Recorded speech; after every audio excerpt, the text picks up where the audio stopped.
Bonjour tout le monde. Savez-vous que le mois de mai, c'est le mois de l'audition et de la parole? Maintenant que je vous ai mis la puce à l'oreille, savez-vous que les appareils auditifs sont de véritables bijoux de technologie? Dans le cadre de la journée de l'audition qui aura lieu le 7 mai prochain, j'ai décidé d'aller essayer des appareils auditifs juste pour vous, pour savoir quelle technologie se cache derrière ces petits bijoux.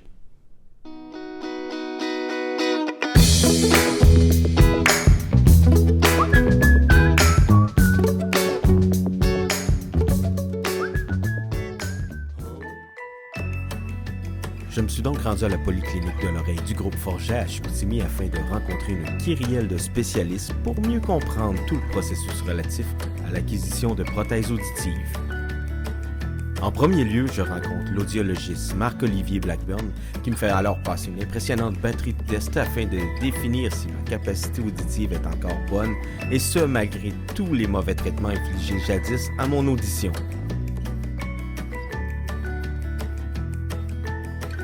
Chaque plage de fréquence y est analysée afin de déceler toute forme d'anomalie de mon ouïe.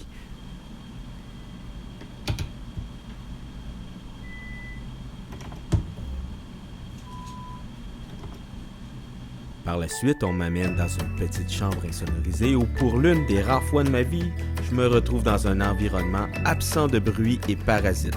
C'est ici que l'on peut prendre au sens littéral l'expression être à l'écoute de son corps, car dans cet environnement insonorisé, le gargouillement de votre ventre peut avoir des allures de tonnerre lors d'une chaude soirée orageuse. On est dans une cabine insonorisée. L'avion est dans les nuages. Pour la seconde étape de mon périple, je fais la connaissance du Dr Razvan Moisescu, qui est médecin spécialiste en ORL et qui me confirme alors que j'ai une audition quasi parfaite. C'est donc dire que si jamais je vous fais répéter, ce n'est certes pas parce que je ne vous entends pas, mais bien parce que je ne vous écoute pas, ce qui constitue fort probablement un autre problème. Je me transporte alors dans le bureau de Serge Landry, audioprothésiste, afin de pouvoir mettre la main sur les bijoux technologiques tant convoités.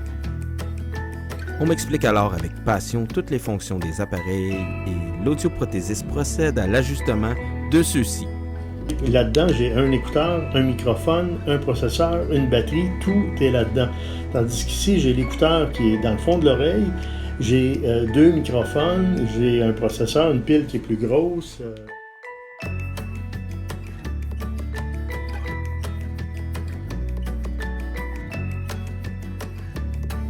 Le modèle essayé de la compagnie danoise Oticon est ce veut nec plus ultra en matière de prothèses auditives.